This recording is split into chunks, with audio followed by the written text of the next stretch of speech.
Kapal peziarah oleng, 14 penumpang tercebur di Sungai Barito.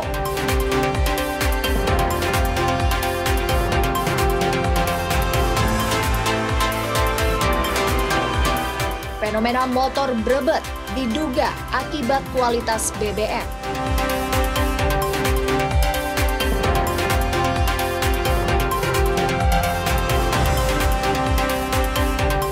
Proyeksi PSSI di SEA Games 2025.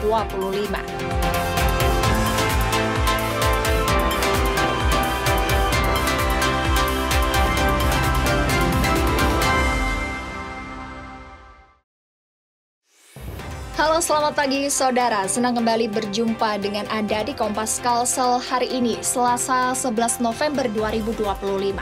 Selain 3 sorotan utama tadi, kami juga memiliki beragam sajian informasi menarik lainnya. Bersama saya Priscilla Nicola, selama 30 menit akan menemani pagi hari Anda. Hanya di Kompas TV, independen, terpercaya.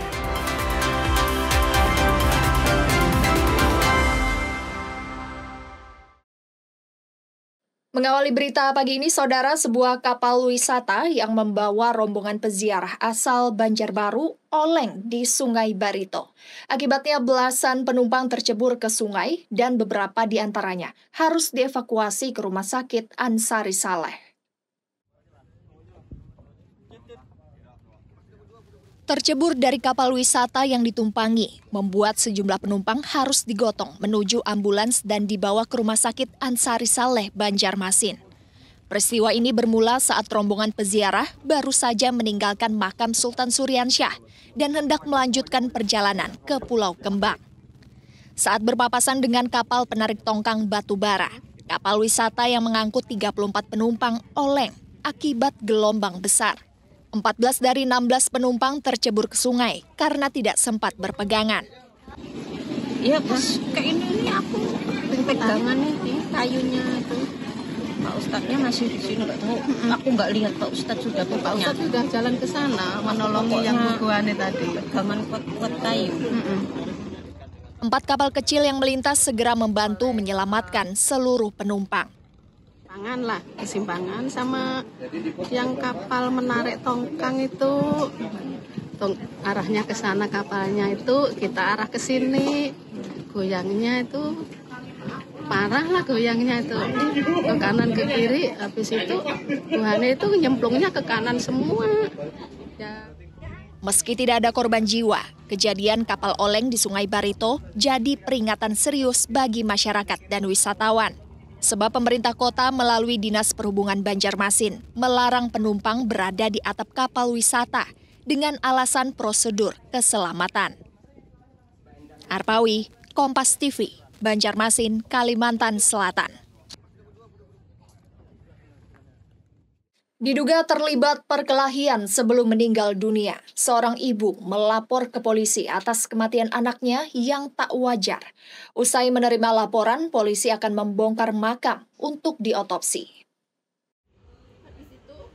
Sang ibu Sartia menceritakan anaknya yang berusia 14 tahun itu sempat merasakan sakit kepala sebelum akhirnya meninggal dunia pada Selasa 28 Oktober. Keluarga juga menemukan luka lebam di tubuh jenazah saat dimandikan. 3 hari setelah kematian, Sartia mendapat laporan dari sepupu korban yang sempat melihat korban terlibat perkelahian sehari sebelum meninggal dunia. Sang ibu pun melapor ke Polresta Samarinda, Jumat 3 November. Saya mengetahuinya waktu di saat ini. Kalau anak saya itu habis dipukul kan, saya bilang kayak gini. Kenapa dipukul? Katanya kirain cuma bercanda sih. Ternyata anak ini tidak ada yang pisahkan gitu. Tidak ada yang pisahkan. Kiranya bercanda. Iya, kira bercanda. Sudah dilaporkan untuk kasusnya sendiri tanggal 3 November. Rencananya kepolisian akan melakukan ekshumasi atau membongkar makam korban untuk diautopsi. Untuk menindaklanjuti lebih lanjut mengetahui kematian korban itu apakah hasil perbuatan dari terlapor ataukah ada unsur yang lain adalah dengan cara ekshumasi dan selanjutnya kami akan melakukan otopsi dan bekerja sama dengan pihak rumah sakit umum. Sementara itu, pihak kepolisian dari Unit Perlindungan Perempuan dan Anak Polresta Samarinda telah memanggil sejumlah saksi. Rijal Mustafa, Jasmine Jafar, Kompas TV, Samarinda, Kalimantan Timur. Saudara, Polsek Banjarmasin Selatan menggelar rekonstruksi kasus pembunuhan seorang bidan berinisial RH.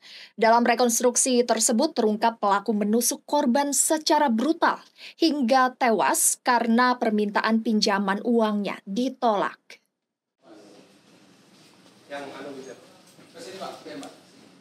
Rekonstruksi kasus pembunuhan bidan RH di Jalan Kelayan A digelar di Polsek Banjarmasin Selatan.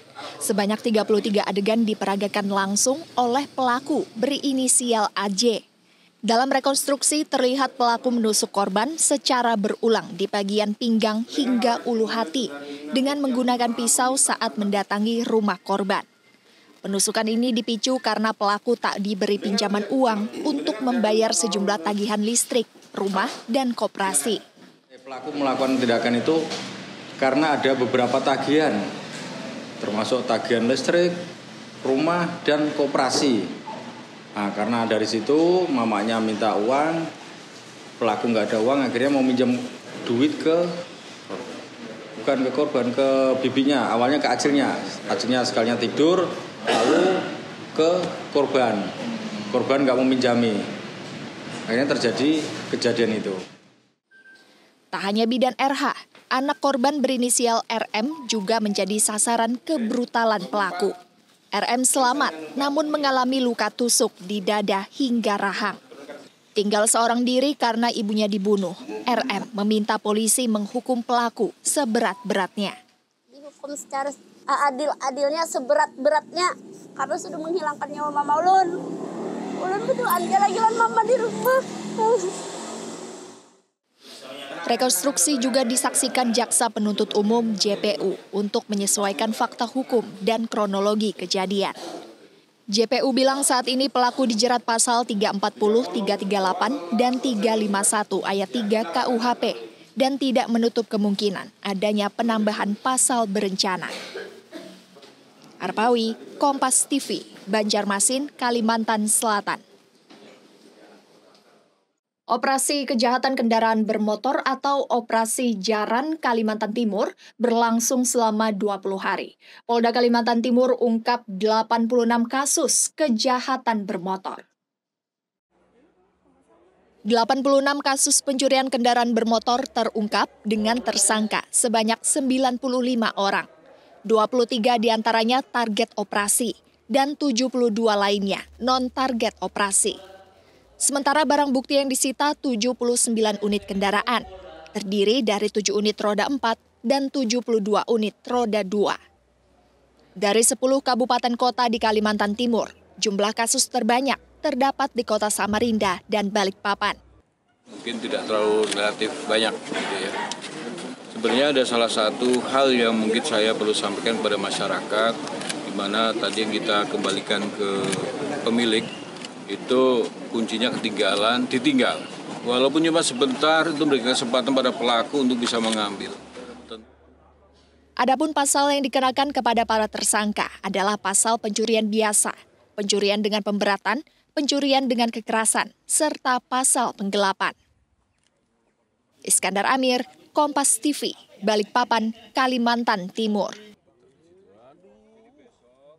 Usai jeda, saudara, kami akan kembali dengan informasi menarik lainnya. Di antaranya fenomena motor berebet diduga akibat kualitas BBM.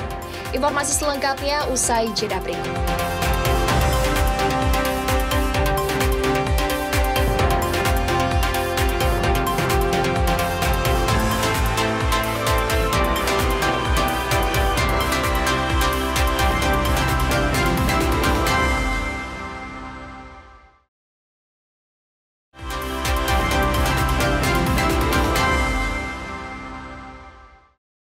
Kampung narkoba di Samarinda, Kalimantan Timur terjaring razia.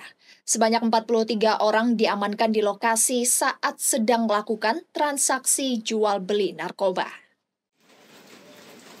Razia kampung narkoba dilakukan di kawasan Jalan Lambung Mangkurat, Samarinda, Kamis malam 6 November. Petugas gabungan BNNP Kalimantan Timur menangkap ke-43 orang saat tengah bertransaksi di lorong-lorong tempat sepi. 42 orang positif sebagai pengguna narkoba selanjutnya akan direhabilitasi untuk mengurangi kecanduan narkoba. Hasil razia gabungan BNN Kaltim, BNN Samarinda, Ditras Polda Kaltim, Satras Narkoba Polresta Samarinda pada hari Kamis 6 November 2025 diamankan 42 orang positif narkoba. Dari 43 yang kita tes, 42 positif. Sebelumnya tim BNNP Kalimantan Timur di kawasan ini mengungkap 3 kg sabu. Setelah dilakukan operasi pengembangan, Polresta Samarinda juga kembali mengamankan 7 kg sabu. Rijal Mustafa, Jasmine Jafar, Kompas TV, Samarinda, Kalimantan Timur. BNN Kota Balikpapan dibantu TNI dan Polri lakukan operasi pemulihan kawasan rawan narkotika. Dari 15 orang diminta tes urin, 12 orang dinyatakan positif pengguna aktif narkotika.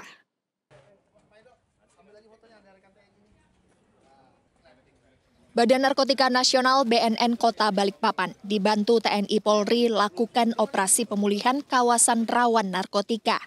BNN Kota Balikpapan lakukan tes urin kepada 15 orang di kawasan Gunung Bugis. Ditemukan 12 orang dinyatakan positif pengguna aktif narkotika. Selanjutnya para pengguna aktif ini akan dilakukan asesmen atau rehabilitasi. Utama dari arahan pimpinan itu tujuannya adalah ingin memberitahu kepada masyarakat bahwa pemerintah di sini tetap hadir dalam memerangi narkotika. Kita akan bawa ke kantor untuk melaksanakan tindakan lebih lanjut. Kalau dia terkait pengguna, kita akan adakan asesmen untuk kita laksanakan rehabilitasi. BNN bersama TNI dan Polri akan terus melakukan penyisiran kawasan narkotika di Kota Balikpapan. Iskandar Amir, Kompas TV, Balikpapan, Kalimantan Timur. Tim gabungan Otorita IKN bersama Mabes Polri lakukan penegakan hukum. Aktivitas tambang ilegal di kawasan Taman Hutan Raya Bukit Suharto, Samboja, Kutai Kartanegara ditindak.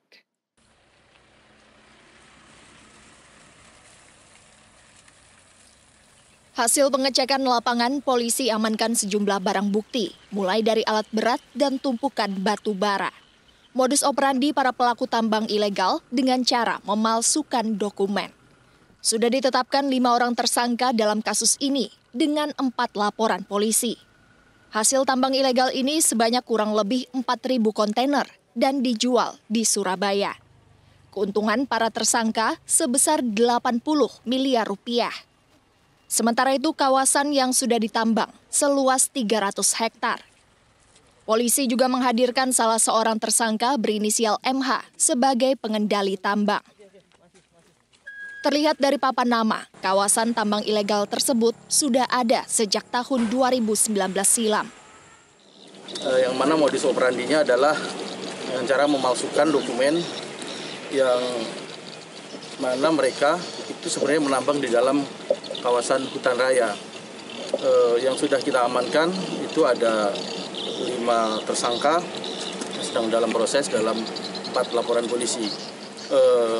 Hasil illegal mining ini dijual ke Surabaya dengan menggunakan modus dengan kontainer. Kurang lebih hasil penggeledahan ataupun penyitaan yang kami temukan itu kurang lebih 4.000 kontainer. Kalau dihitung rupiah kurang lebih 80 miliar. Sementara itu, Otorita IKN menegaskan bahwa penindakan kawasan tambang batubara ilegal ini adalah komitmen dan keseriusan IKN menanggulangi aktivitas tambang ilegal. Bukan seperti yang diberitakan media asing sebagai upaya pengalihan isu. Yang ingin kami sampaikan dari pihak Otorita IKN adalah pertama bahwa pemerintah termasuk juga kami di Otorita IKN mempunyai komitmen yang sangat serius untuk upaya-upaya melakukan penanggulangan terhadap aktivitas ilegal ini. Jadi ini bukan seperti yang di salah satu media asing sebutkan sebagai sebuah upaya pengalihan isu. Ini sama sekali bukan. Ini adalah sebagai sebuah upaya terencana dan terukur untuk melakukan penanggulangan pada aktivitas ilegal. Mulai tahun depan akan dilakukan penataan pada kawasan tambang batubara ilegal untuk kembali menjadi kawasan konservasi. Iskandar Amir, Kompas TV, Balikpapan, Kalimantan Timur.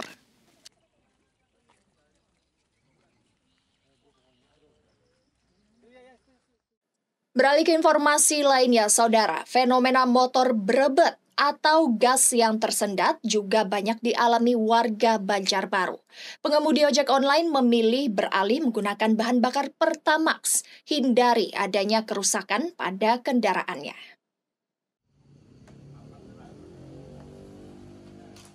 Sejak sekitar 2 minggu terakhir, sejumlah bengkel di Banjarbaru terima keluhan pelanggan yang hampir sama, yakni motor berebet atau gas yang tersendat bahkan sampai menyebabkan mogok.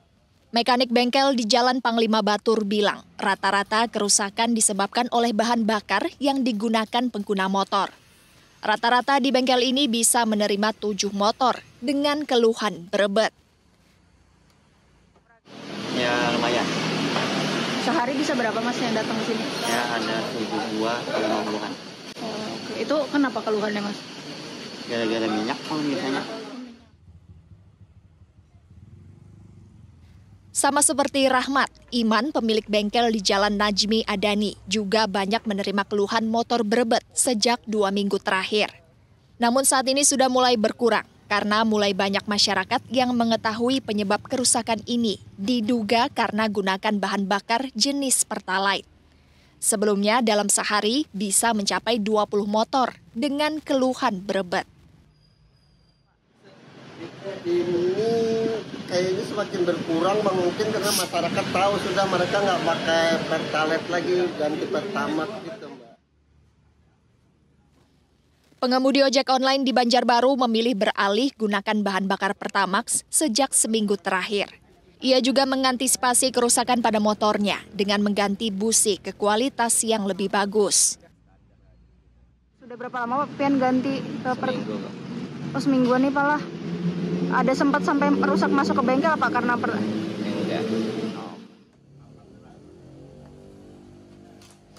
Warga berharap fenomena ini bisa segera ditangani dan bahan bakar bersubsidi bisa mempunyai kualitas baik dan aman digunakan kendaraan bermotor. Nabila Ceva, Kompas TV, Banjarbaru, Kalimantan Selatan. Selain informasi tadi Saudara, kami akan kembali dengan informasi menarik lainnya. Di antaranya proyeksi PSSI di SEA Games 2025. Selengkapnya akan hadir usai jeda berikut.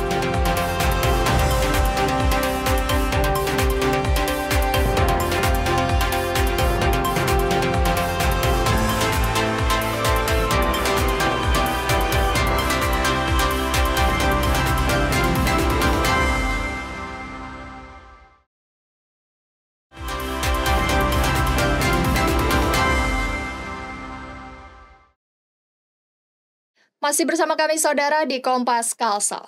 Kemenpora masih belum menetapkan target pasti kepada cabang olahraga sepak bola di SEA Games 2025 Thailand. Deputi Bidang Peningkatan Prestasi Olahraga Surono bilang masih akan menganalisis potensi medali yang bisa diraih oleh cabang olahraga sepak bola.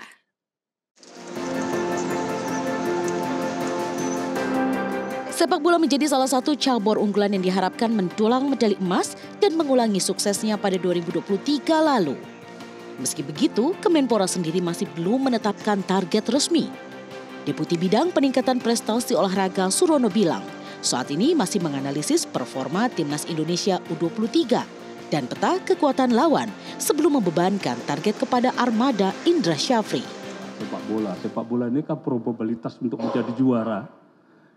Itu kan persentasenya itu turun naik. Setiap event harus bisa melewati lawan dengan baik. Sehingga by step by step setiap pertandingan itu ya harus kita menang gitu loh. Tapi masalah nanti juara atau tidak, yang penting medali. Apakah medalinya nanti apa, kita sedang analisis. Kemenpora juga tegaskan cabang olahraga panjat tebing dan bulu tangkis akan menurunkan atlet pelapis untuk bersaing di Asia Tenggara. Atlet belia diharapkan dapat memberikan tambahan medali emas merah putih. Pada SEA Games 2025, Indonesia memasang target berada di posisi 3 klasemen, mengulang prestasi serupa saat 2023 silam. Rini Taniken, Jenivan Prapta, Kompas TV, Jakarta. Saudara, termasuk Ivar Jenner dan Mauro Zelstra, PSSI resmi umumkan 30 pemain yang dipanggil untuk laga uji coba kontra Mali sebagai persiapan menuju SEA Games 2025.